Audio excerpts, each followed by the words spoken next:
Unnao rape case एक बार फिर से चर्चा में है।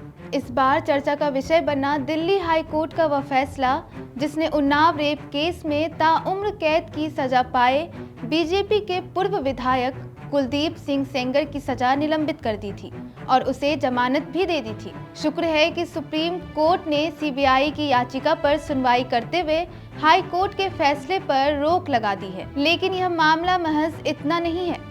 इसके पीछे की शुरुआती कहानी बेहद दिलचस्प और गहरे संबंधों वाली है, जबकि कहानी के बाद का हिस्सा अपराध में धंसा हुआ बेहद डरावना, सिरहा देने वाला और शर्मनाक है।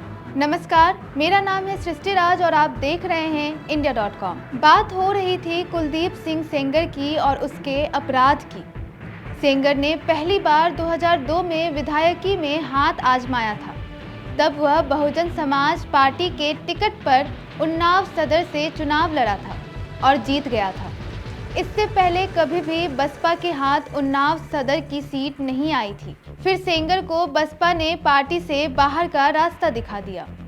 तब हाथी से उतरे सेंगर साइकिल चलाने लगे, यानी उन्होंने समाजवादी पार्टी का दामन थाम लिया और सपा के सिंबल पर 2007 में बंगरमऊ सीट से किस्मत आजमाई।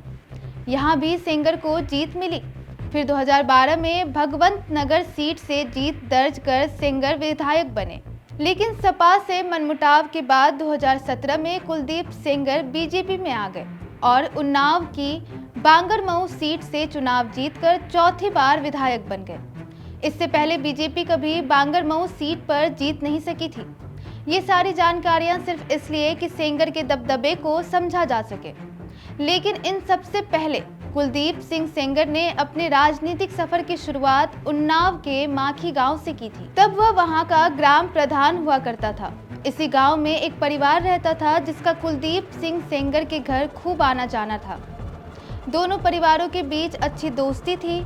जब सेंगर ग्राम प्रधान था तो उसके हर फैसले में यह परिवार अपनी सहमति जताता था, सपोर्ट करता था। इसी वजह से 2017 में कुलदीप सिंह सेंगर ने विक्टिम को नौकरी देने के लिए बुलाया और फिर उसके बाद एक ऐसी आपराधिक कहानी हमारे सामने आई जिसने हम सबको हिला कर रख दिया। चलिए इस आपराधिक कहानी को तारीखों में बयां करें। खुद को नाबालिग बताने वाली माखी की 17 वर्षीय किशोरी ने आरोप लगाया था कि 4 जून 2017 को कुलदीप सिंह सेंगर ने उसे नौकरी दिलाने के बहाने घर पर बुलाया और रेप किया। वारदात के बाद वह अपने परिजनों के साथ माखी थाना पहुंची, पर विधायक के खौफ में पुलिस ने कोई शिकायत दर्ज नहीं किया।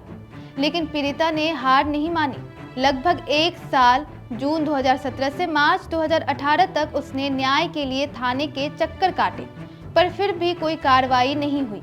उल्टा 3 अप्रैल को पीड़िता के पिता को पीटा गया और जेल भेज दिया। इन सबसे तंग आकर 8 अप्रैल 2018 को पीड़िता ने लखनऊ में मुख्यमंत्री आवास के सामने खुद को मारने की कोशिश भी की। फिर आया 8 अप्रैल 2018 की रात, जब जेल में बंद पीड़िता के पिता की हालत बिगड़ गई और 9 अप्रैल की सुबह जिला अस्पताल में पिता ने दम तोड़ दिया था।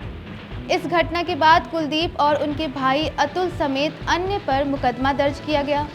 इसके बाद 13 अप्रैल 2018 को इलाहाबाद हाई कोर्ट के आदेश पर पूरे मामले की जांच सीबीआई को सौंप दी गई थी। सीबीआई जांच शुरू होने के बाद 13 अप्रैल 2018 को विधायक कुलदीप सिंह सेंगर को बुलाया गया और गिरफ्तार कर जेल भेज दिया गया। इसके बाद भाजपा ने भी उन्हें पार्टी से सस्पेंड कर दिया। 28 जुलाई 2019 को विक्टिम और उसके परिवार वाले रायबरेली जेल में अपने रिश्तेदार से मिलने जा रहे थे। रास्ते में एक ट्रक ने उनकी कार को टक्कर मार दी।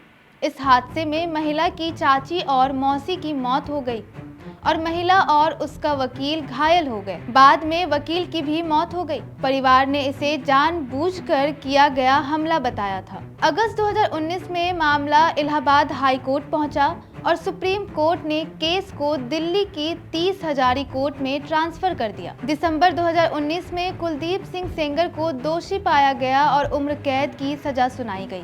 साथ ही 25 लाख रुपए का जुर्माना भी लगाया गया।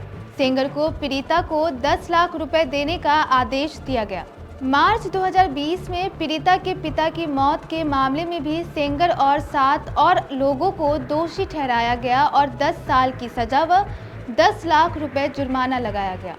1 अगस्त 2019 को सुप्रीम कोर्ट ने पीड़िता और उसके परिवार को सीआरपीएफ की सुरक्षा दी थी, जो 3 अप्रैल 2025 तक जारी रही। बाद में सुरक्षा हटा दी गई, सिर्फ विक्टिम को दिल्ली में सुरक्षा मिली। साथ ही कई पुलिस ऑफिसर्स को भी सजा हुई थी। News report इंडिया.com।